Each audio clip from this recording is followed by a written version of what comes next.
Raymond's hospital had recently renovated its intensive care unit, adding modern equipment, new flooring, and a large mirror across the far wall. The hospital claimed it helped patients feel less isolated. But the staff soon noticed something very wrong about that mirror. Nurse Hannah Miller, 27, joined St. Raymond's on the night shift. She was calm, efficient, and never believed in superstitions. Her first posting, the new ICU ward, looked spotless, almost too clean. Rows of beds, machines softly beeping, monitors glowing green and red. But that huge wall mirror opposite the beds gave her an odd feeling. It wasn't like a normal hospital mirror. The reflection seemed deeper, darker.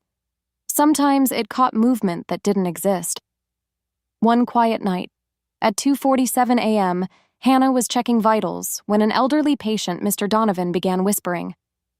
"Take it away," he said weakly. Hannah leaned closer.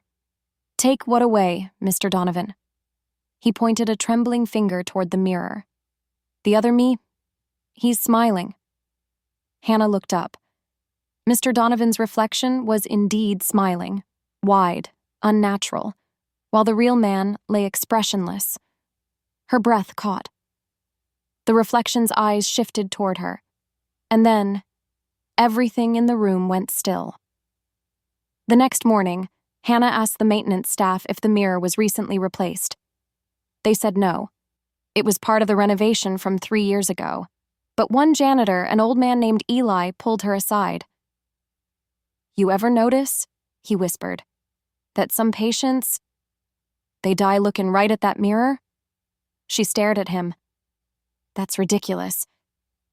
"Maybe," Eli said, "but I've cleaned enough rooms to know. The mirror always fogs before the monitors flatline." The following week, Hannah couldn't shake the unease. Every time she entered the ICU, her reflection seemed to lag a second behind. When she turned off lights for night rounds, the reflected room stayed bright for a moment longer, as if something else was still watching. Then came room 12. A middle-aged man named Daniel Price had been in a coma for days. At 3:10 a.m., his heart monitor beeped rapidly. Hannah rushed to check. She glanced at the mirror and froze. In the reflection, Daniel was sitting up, eyes open, staring right at her. But when she turned around, he was still lying motionless. "Help me," a voice rasped, not from the bed, but from the reflection. The lights flickered. The reflection leaned closer, pressing both hands on the glass from inside. Then the monitor flatlined. By morning, doctors ruled it a normal death. But Hannah couldn't forget that face, awake in the mirror while the real body lay dead. She asked her supervisor to remove the mirror. "Are you serious?" laughed Dr. Peterson. "You're overworked, Miller. Take a night off." Hannah didn't. She came in again that night, determined to prove she wasn't imagining things. At 3 a.m., she turned off all the lights except one lamp and stood before the mirror.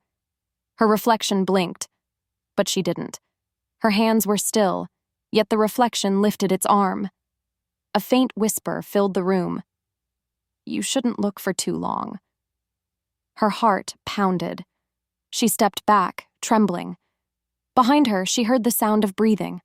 Slow, heavy, not her own. She turned around. Empty room. Turned back to the mirror, and gasped. In the reflection, the ICU was full of people. Pale, lifeless patients sitting upright in their beds, all staring at her. One by one, they turned their heads toward the camera above the door, the same camera that recorded the ICU feed.